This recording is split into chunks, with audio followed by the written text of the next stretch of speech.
Welcome, Tale Tellers, to episode 60, The Big 6-0.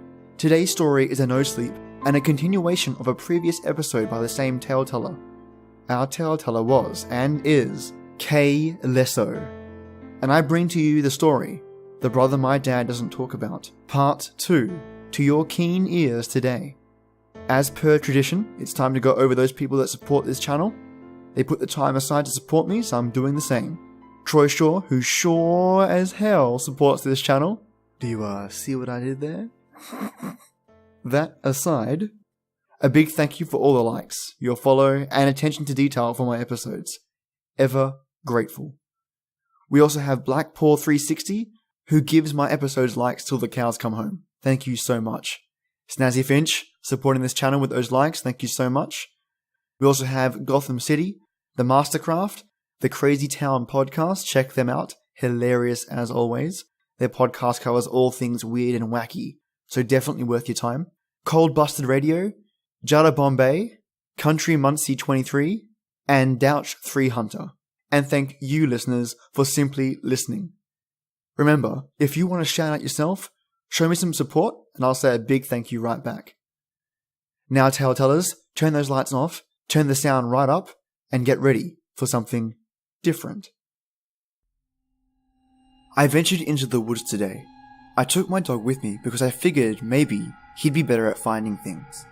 Maybe this is dumb. But, oh well. As I approached the bunker, I noticed that a few things had been moved around. When I last visited, there was a large rock about the size of one of those small space hoppers. It was placed up against a tree next to the bunker. Of course, anyone could have moved this, and it's most likely nothing. But I thought I'd mention it anyway just because I thought it was rather weird.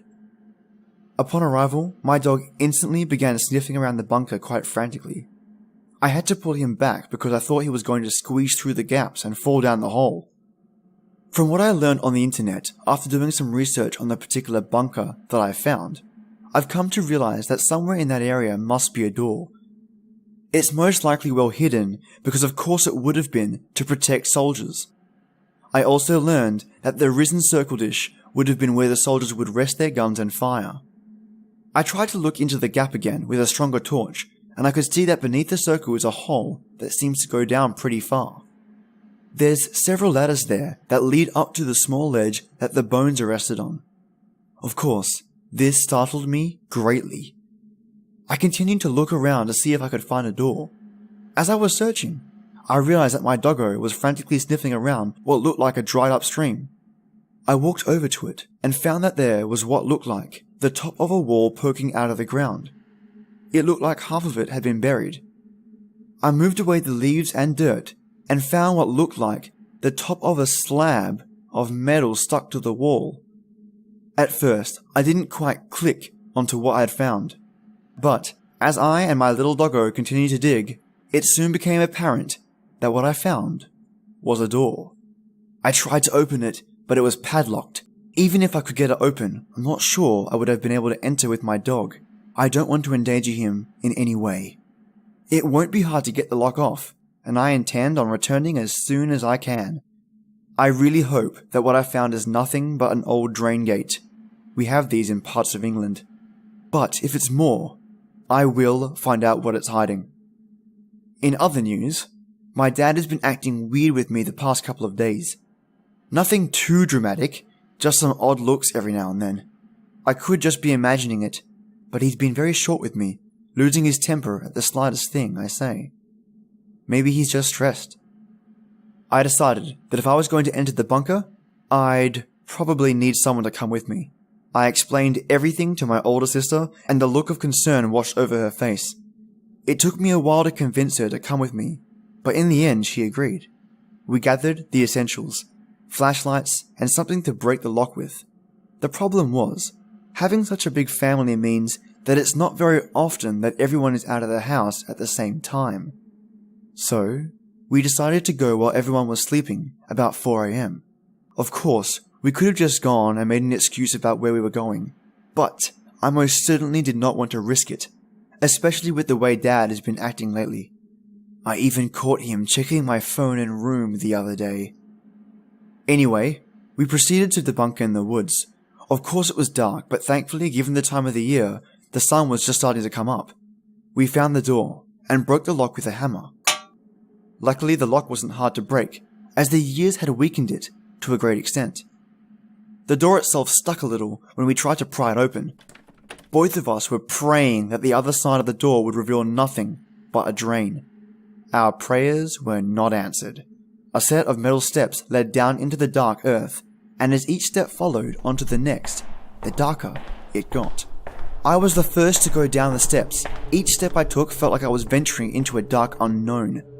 My sister reluctantly followed behind me with caution. Soon, my foot touched solid, flat ground. I looked around with the torch and found myself in an empty room. There were a few desks attached to either side of the walls, and a door on the opposite to where I was standing. But other than that, empty. I walked over to the next door and opened it. Another room. This one, though, was not empty. This one contained pages and pages of missing person adverts. Most of them cut from newspapers. They were stuck all over the walls around us. As I inspected them closer, I found that they were all missing children, all between the ages of 6 to 11. This freaked my sister and I out, and I'm still not sure what to make of it. This was an old war bunker? Why is there so many missing people posters? The shock of the posters prevented me from noticing the ladder on the other side of the room. I knew straight away it was the ladder that led to the bones of my dad's brother. At this point, my sister's phone went off.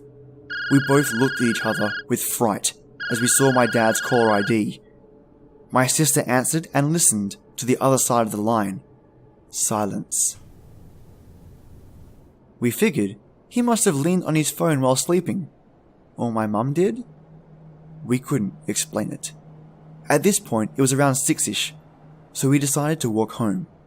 We planned to return, but my sister is very reluctant because as we arrived home and creaked into the house, my father was sat at the table, staring blankly at the wall. An old-looking newspaper laid out in front of him, a missing child report on the cover. Another great story from Kaylesso. Stay tuned for the future episode, the finale, that is part 3. So if you enjoyed this episode, take 2 seconds out of your day to click that like button, and if you're on an Apple platform, I'd love it if you could send a 5 out of 5 my way. This is the best way to get the word out there for this channel, so I really appreciate any support that I get. Well, telltellers, this is the place where stories live and you telltellers come to listen. Enjoy your day or night and join me every weekday for our creepy tradition. And as always, till next time.